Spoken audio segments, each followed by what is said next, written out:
Is Brexit to blame for the migrant crisis? Now, according to government figures, more than 40,000 have crossed the English Channel this year alone.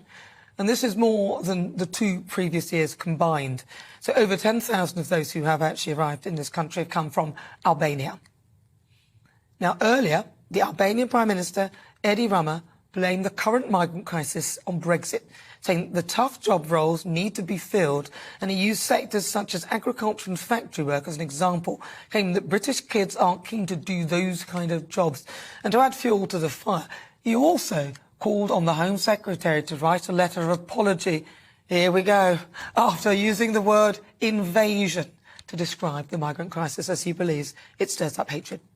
But on the other hand, on the other side, many have blamed the bureaucracy within the Home Office and tensions with France on the current crisis, and critics claim that Brexit is being used as a scapegoat. So what's your view for the Great British Debate this hour? I'm asking, is Brexit to blame for the migrant crisis? I'm joined now by the Deputy Leader of UKIP, Rebecca Jane. Rebecca, thank you so much for joining me. So, Rebecca, just let's cut to the chase. In your view, do you think Brexit is to blame? Absolutely not. I mean, first of all, we don't actually have Brexit. We've got a cobbled together version of what our current leadership has decided to call Brexit, but it's not actually what people asked for.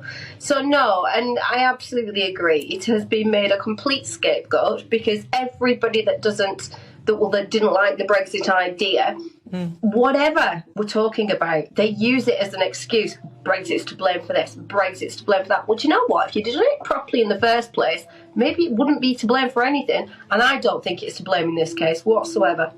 Well, some people might point to the Dublin regulation, which meant that anyone who set foot in another EU country first could actually be returned to that country. So basically, we could return people to France, but now we are not part of that. Some people may put that forward as an argument.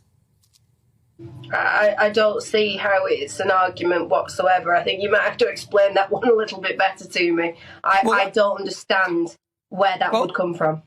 Well, basically, we've all signed this deal that if you're part of the EU, someone sets foot in an EU country first, they can't then move to another one and then try and claim asylum in another one. So, for example, the migrants who are in France, if they came to this country, we'd have been able to send them back, which is kind of what we were doing before Brexit. So that's that. I'm just saying that's what some people might point to as a reason. You may not. No, they can point to it as a reason all they want. It's an incredibly weak argument. At the end of the day, if we had strong leadership in this country, we wouldn't need to be pointing fingers and making weak arguments. We can actually just say, do you know what? Our current government, you've got it wrong. Get a tougher stance, do something proper. You know, they have not put forward any proposition that is remotely workable, and they're just not getting a grip on this, just like they're not getting a grip on many things. So it's just another scapegoat, another idea, and anybody that doesn't like Brexit is always going to find these, well, what they think are loopholes, and in my opinion are just nonsense. What about, because obviously now Rishi Sunak seems to be talking with Macron. I mean, it wasn't, to me, it looked a bit slimy. There's a bit of a bromance, but that's fine. If it means that we get a deal done, then that's great. Do you think that was one of the main reasons why we were struggling? Because you've pointed out that leadership is something that is lacking at the moment. The leadership of this country is everything to blame. You know, we're getting passed off from one nonsense prime minister to the next one, and every single one of them is completely as useless as the next.